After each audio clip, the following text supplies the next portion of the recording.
আসসালামু আলাইকুম বন্ধুরা। একটা জিনিস শেয়ার করি আপনাদের সাথে।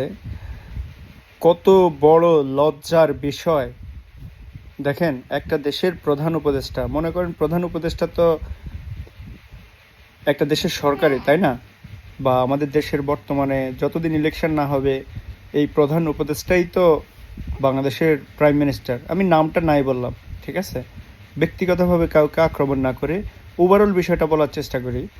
এখন এই আমাদের দেশের সরকার এমন একটা দেশে আসছেন, তার সাথে সাক্ষাৎই করেনি। বিষয়টা কত বড় লজ্জার! পার্সোনালি হোক, প্রফেশনালি হোক, একটা মানুষের জন্য যেমন লজ্জার, এটা আমাদের দেশের জন্য অনেক লজ্জার। এখন আপনারা অনেক কারণ দেখাতে পারেন, অবশ্যই পারেন, ঠিক আছে? কিন্তু বিষয়টা কত বড় লজ্জার, এই বিষয়টাকে আপনারা বুঝতে পারছেন বা অনুধাবন করতে পারছেন কিনা? আমাদের দেশের যারা দেশ চালানোর চেয়ারে বসে আছেন তারা কতটা অজ্ঞ, কমিউনিকেশন করা থেকে শুরু করে বিষয়টা ম্যানেজ করা পর্যন্ত আসলেই অজ্ঞ কিনা, নাকি তাদের চিন্তাভাবনা দূরদর্শিতার অভাব।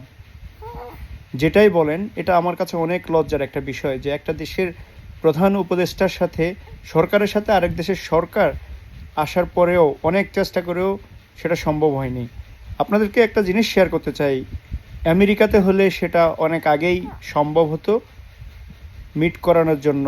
মিট করতে না চাইলেও সম্ভব, কোটি কোটি টাকা দুর্নীতি করে, কোটি কোটি টাকা ডোনেট করে। কিন্তু ভাই, এটা তো ইউনাইটেড কিংডম, এখানে কোটি কোটি টাকা ডোনেট করতে পারেন, কিন্তু দুর্নীতি করে কারো কাছ থেকে কোনো কিছু আদায় করতে পারবেন না। ডেমোক্রেসি বলেন, রাজনৈতিক সদিচ্ছার কথা বলেন, এটা ইউনাইটেড কিংডম ভাই। এখানে প্রচুর এক্সাম্পল এরা ক্রিয়েট করেছে, এদের সাথে সম্ভব না।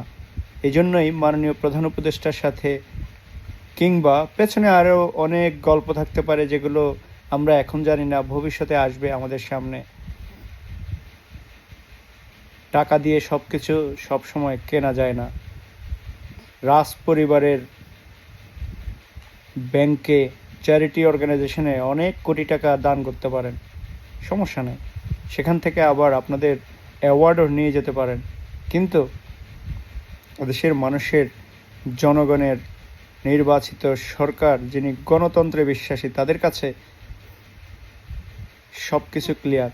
তারা জানে, বোঝে, এবং তারা আমাদের চেয়েও অনেক বেশি খবর রাখে আমাদের দেশকে নিয়ে। সো সাবধান থাকুন এবং আরও ভালোভাবে ভবিষ্যতে যোগাযোগ করবেন এবং দেশকে সামনের দিকে এগিয়ে নেওয়ার জন্য ভালো ভালো পদক্ষেপ গ্রহণ করুন। ভালো থাকুন।